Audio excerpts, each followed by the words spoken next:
know you guys are beautiful people. You guys are beautiful souls, and I appreciate you guys for coming out, joining me on this beautiful Sunday.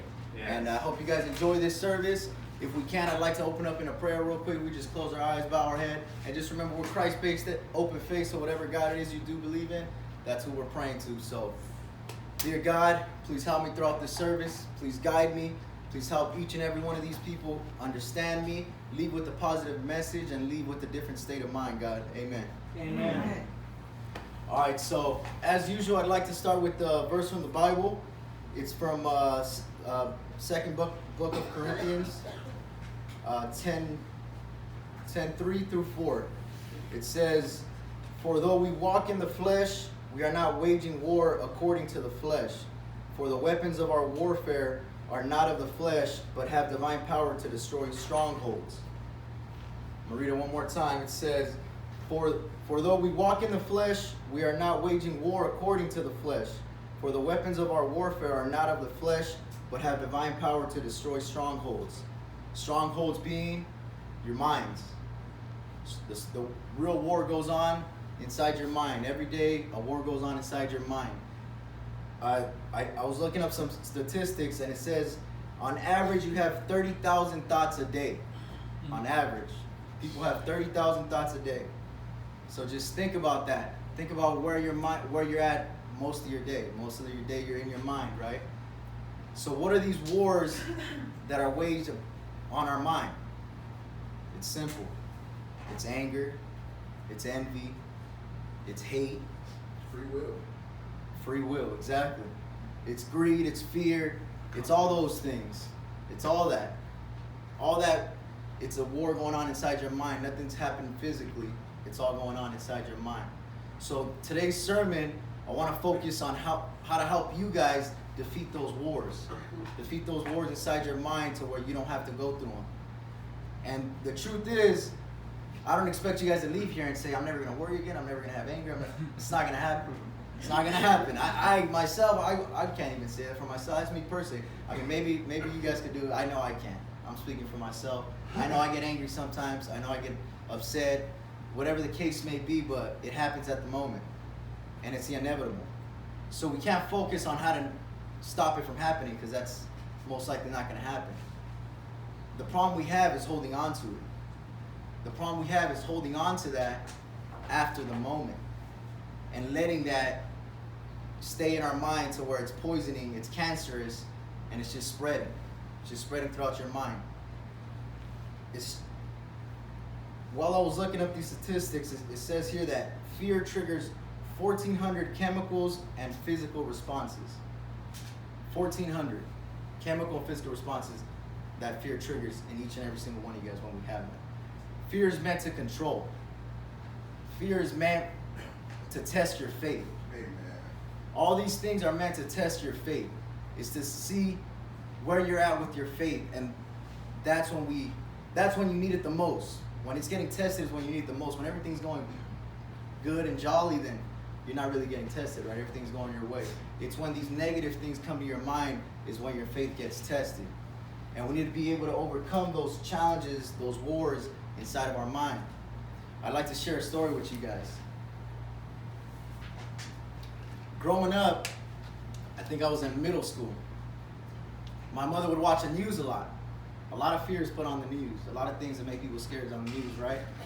And it's meant to control your mind. And she was watching the news when I was in middle school, and she saw something about a shooting in a movie theater. And who knows what state, because there's been so many now, but a shooting in a movie theater. And after she saw that report, she told me and my brother, hey, you guys can't go to the movies.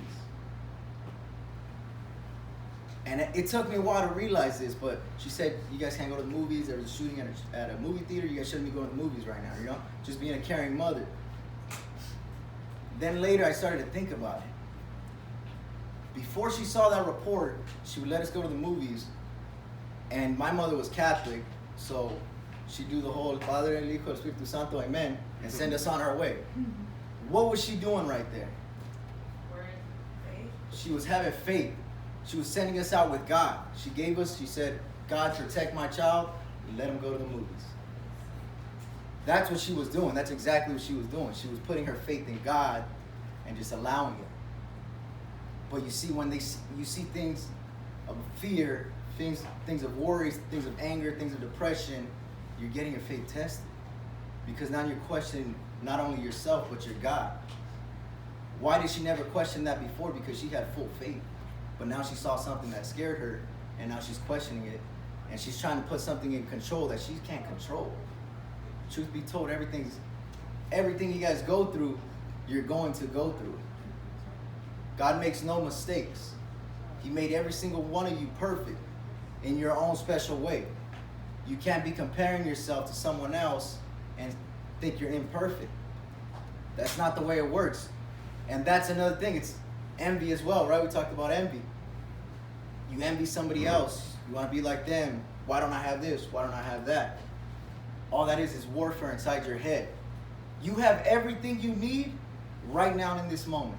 And if you would have needed it, God would have gave it to you. Woo! Understand that. You guys need to be able to understand that you have everything you need. What am I saying? That you guys are rich, you guys are balling out? No. You have it right here, you got it right here. Stop looking at things you don't have and look at what you do have. That's all you need. God makes no mistakes. God puts you through certain things for certain reasons. God teaches us all different lessons for different reasons. So make no mistake, don't misjudge that. Don't lose faith. Just because you don't have that car, or you don't have that girl, or you don't have that guy, or you don't have this, you don't have that. It's not meant for you. If it was meant for you, you'd have it. And that's the truth. You'd have it right now, in this moment, you would have that.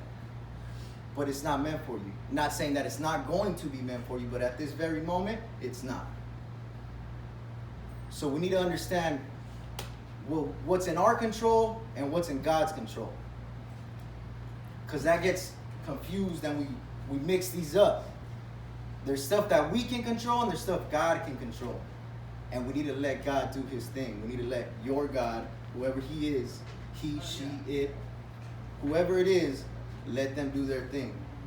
The things you guys can control, do what you can. Do what you can to be the best you. Don't stop being you.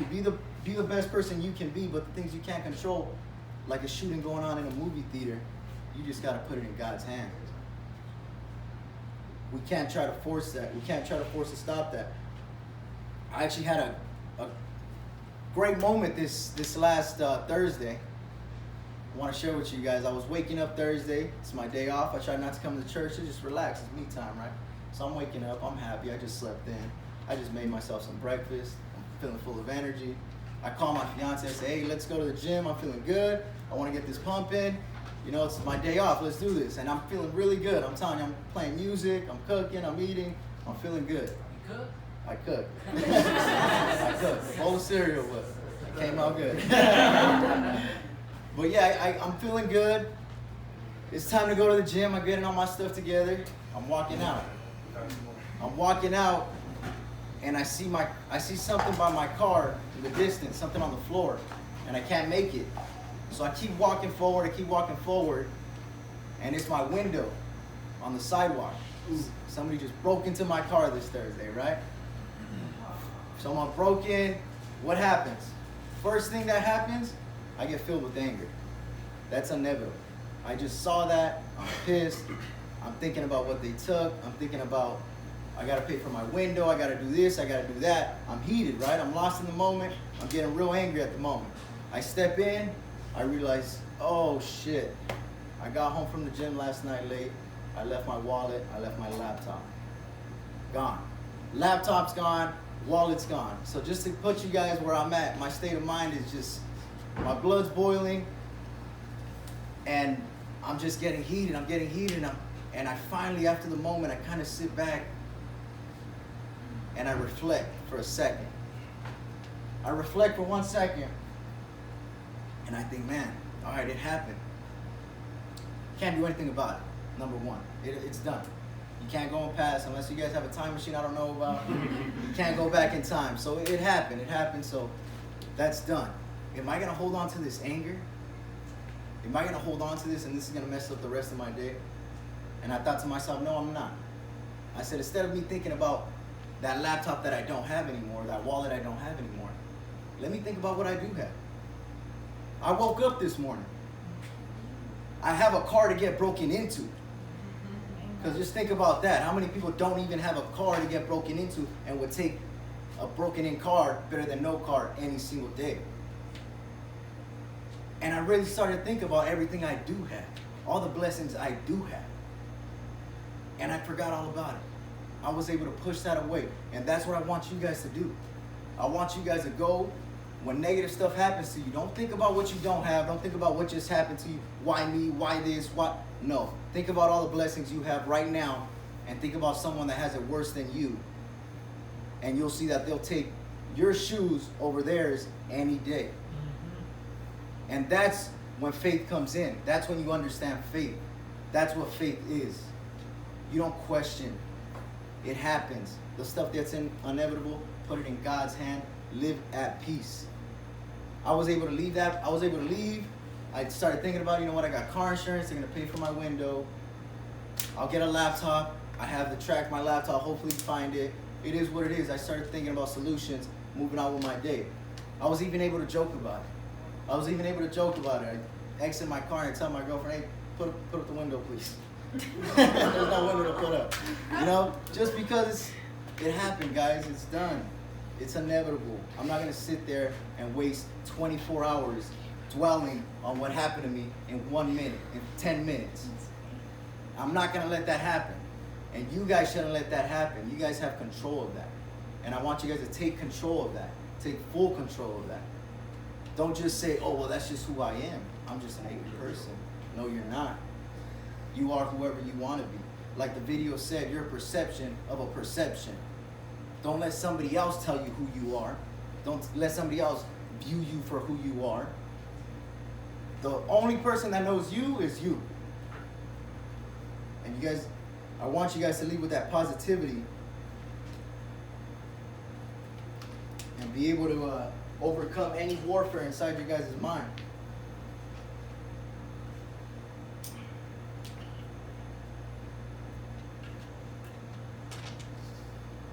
So on that note, I want you guys to understand something. All that is, all those things I named to you, that's evil. That's evil. And I want to share another verse. It's Romans 12, book of Romans 12:21. It says, do not be overcome with evil, but overcome evil with good. And all those things are evil. Every single feeling you get like that, anger, aggression, stuff like that, that's all evil. All the reminders you get in your head about everything you've done wrong is evil. You need to eliminate all evil from your life. You can't hold on to stuff. You can't let your mind lose these warfares that are going on inside your head. You got to win the battles by doing so, by staying positive, by keeping people uplifted, uplifting other people, showing love, showing kindness, be forgiven. I was watching a service from Joel Osteen the other day, and he was talking about us being these containers, right? Each one of you guys are a container. And you can only fit a certain amount of things in this container. You fit 100 things in this container, right? So if you fill up your container with 30% anger, 10% sorrow, 10% greed, 10% envy, you're only left with a small amount to fill up with positive things. So the only way to change your life and to see the real blessings that you're given every